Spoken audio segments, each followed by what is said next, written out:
Olá, bem-vindo ao nosso curso aqui de latim. Nós pretendemos aí transmitir para todos o conhecimento desta língua que é tão importante para a formação das demais línguas de origem latina, mas não só por isso. O latim é importante não só porque você, aprendendo latim, passa a conhecer mais a língua portuguesa, senão porque o latim, pela sua forma particular de escrita, pela maneira como ele é traduzido, pelas funções que as palavras exercem na oração e como a oração é construída, ele serve para melhorar o raciocínio lógico. Nós vamos verificar ao longo do curso que a língua latina, o idioma latino, ele nos ajuda a argumentar melhor, a pensar melhor e, por fim, aí a ter um desenvolvimento de uma linguagem, consequentemente, melhor, independentemente do ponto de vista gramatical. O nosso curso aqui terá como bibliografia básica inicial a gramática latina de Napoleão Mendes de Almeida. Vou mostrar para vocês, ela é da editora Saraiva. E como um suporte a título vocabular, nós vamos utilizar o dicionário português-latim da Porto Editora. Ambos podem ser encontrados na internet ou em qualquer boa livraria à sua disposição. Bom, comecemos então com aquilo que se chama em latim comumente de casos latinos. Os casos latinos, em verdade, dizem respeito às funções que os nomes podem exercer dentro de uma oração. Dentro de uma oração, os nomes podem exercer 6 funções básicas. Pode ser, por exemplo, o sujeito de uma oração. Um exemplo típico: o carro andou. O carro, nessa hipótese, é o sujeito. A palavra carro aí está exercendo a função de sujeito da oração. Pode ainda o nome exercer a função de adjunto adnominal restritivo, quer dizer, está junto de um nome restringindo o seu sentido, o seu significado. Por exemplo, o carro de alumínio andou. Nessa hipótese, de alumínio é um adjunto adnominal restritivo, porque está restringindo a ideia de carro e está excluindo, por consequência, outros carros que possam eventualmente existir, de ferro, de latão, de madeira e assim sucessivamente.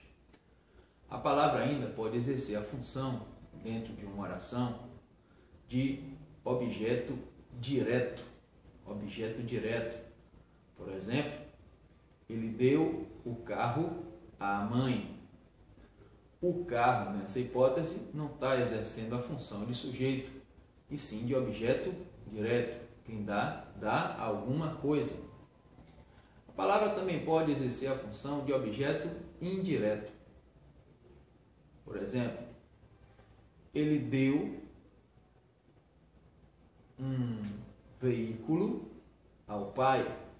Pai aí é objeto indireto. Quem dá alguma coisa a alguém. Então, por enquanto, nós vimos as seguintes funções das palavras: função de sujeito, função de adjunto adnominal restritivo, função de objeto direto, função de objeto indireto. Faltam 2. A palavra ainda pode exercer a função de vocativo. Vocativo é um chamamento. Por exemplo, ó menino, traz por favor um copo de água. Ó menino aí é um chamamento de alguém, tá? Convocando alguém a fazer alguma coisa. Brutus, empunha a espada. Brutus aí é um vocativo. E por fim, a última função que os nomes podem exercer dentro de uma oração é a de adjunto adverbial, quer dizer, qualificar um modo específico do verbo da oração. Por exemplo, vai devagar.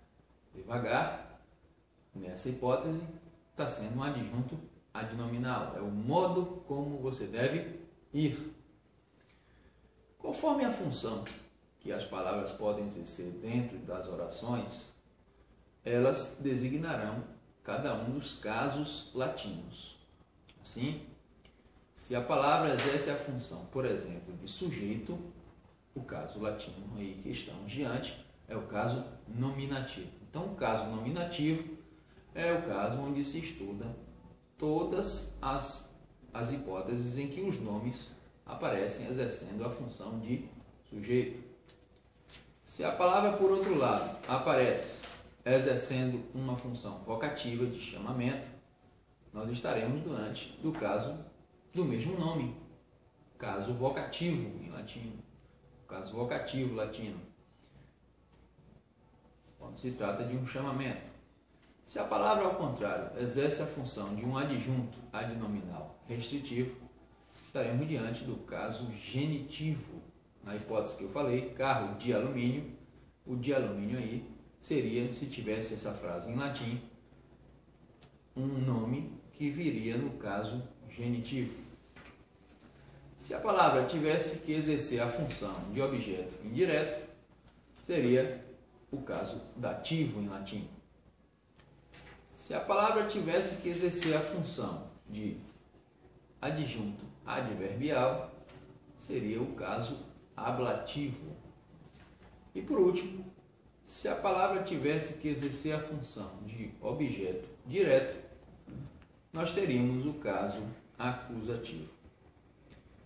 Conforme o caso que o nome exerce dentro da oração, ele terá uma terminação diferente.